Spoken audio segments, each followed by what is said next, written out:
বিএনপির প্রতিষ্ঠাতা জিয়াউর রহমানের 89তম জন্মবার্ষিকীতে শেরেবাংলা নগরে তার কবরে ফুল দিয়ে শ্রদ্ধা জানিয়েছে বিএনপি ও এর অঙ্গ সংগঠনের হাজারো নেতাকর্মী। রোববার বেলা 11টায় বিএনপি মহাসচিব মির্জা ফখরুল ইসলাম আলমগীরের নেতৃত্বে দলীয় নেতাকর্মীরা জিয়ার কবরে পুষ্পস্তবক অর্পণ করে শ্রদ্ধা জানান। এরপর তারা ফাতেহা পাঠ করে বিশেষ মোনাজাত করেন। এ সময় তার সঙ্গে ছিলেন দলের স্থায়ী কমিটির সদস্য আব্দুল মঈন খান, ভাইস চেয়ারম্যান আহমেদ আজম খান, চেয়ারপারসনের উপদেষ্টা আমানুল্লাহ আমান, জয়নুল আবদিন ফারুক, সিনিয়র যুগ্ম মহাসচিব রুহুল কবির রিজভী সহ অনেকেই। জিয়াউর রহমানের জন্মদিন উপলক্ষে শেরেবাংলা নগরে জিয়ার সমাধিস্থলে হাজার হাজার নেতাকর্মী ব্যানার ফেস্টুন নিয়ে মিছিল সহকারে জড়ো হন। নেতাকর্মীদের মুখে স্বাধীনতার ঘোষক জিয়া, লও লও লও সালাম, এক জিয়া লোকান্তরে, লক্ষ্য জিয়া অন্তরে, টেকনাফ থেকে তেতুলিয়া, জিয়া তোমায় ভুলি নাই ইত্যাদি স্লোগান দিয়ে সরব থাকে।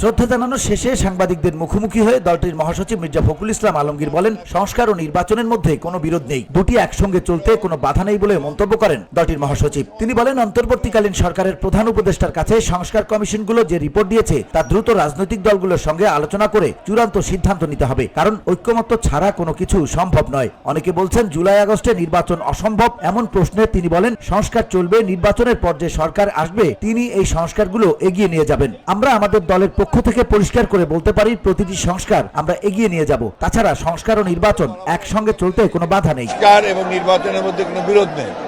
সংস্কারও চলবে, নির্বাচন হবে এবং যে সরকার আসবে, যারা যে দল সরকারে আসবে তারা সেই সংস্কারগুলোকে এগিয়ে নিয়ে যাবে। আমরা আমাদের দলের পক্ষ থেকে আমরা পরিষ্কার করে বলতে পারি যে আমরা প্রতিটি সংস্কারকে এগিয়ে নিয়ে যাব।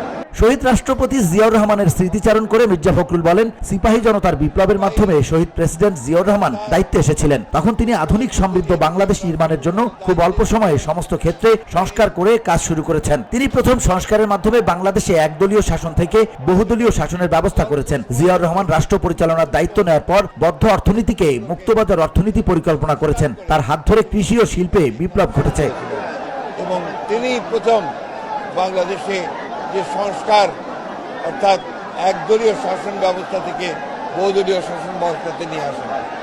তিনি প্রথম যিনি একটা বদ্ধ অর্থনীতিকে, ভ্রান্ত সমাজতান্ত্রিক চিন্তার যে অর্থনীতি ছিল তাকে মুক্ত করে তিনি মুক্ত বাজার অর্থনীতির একটা পরিকল্পনা চালু করেন।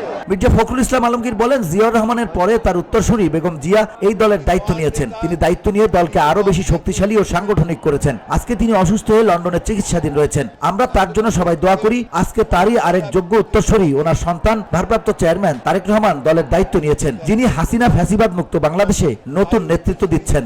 দেশনেত্রী বেগম খালেদা জিয়া তিনি দলকে আরো শক্তিশালী করেছেন এবং আজকে তিনি অসুস্থ অবস্থায় লন্ডনে আছেন। আমরা তার আরোগ্যের জন্য, আরোগ্য লাভের জন্য দোয়া করছি এবং তারই যোগ্য উত্তরসূরি আজকে আমাদের ভারপ্রাপ্ত চেয়ারম্যান, তার সন্তান, তিনি আজকে এই হাসিনা ফ্যাসিবাদ মুক্ত বাংলাদেশের নতুন নেতৃত্ব দিচ্ছেন। VOD Bangla news desk. গণতান্ত্রিক আন্দোলনে তিনি একটা অসাধারণ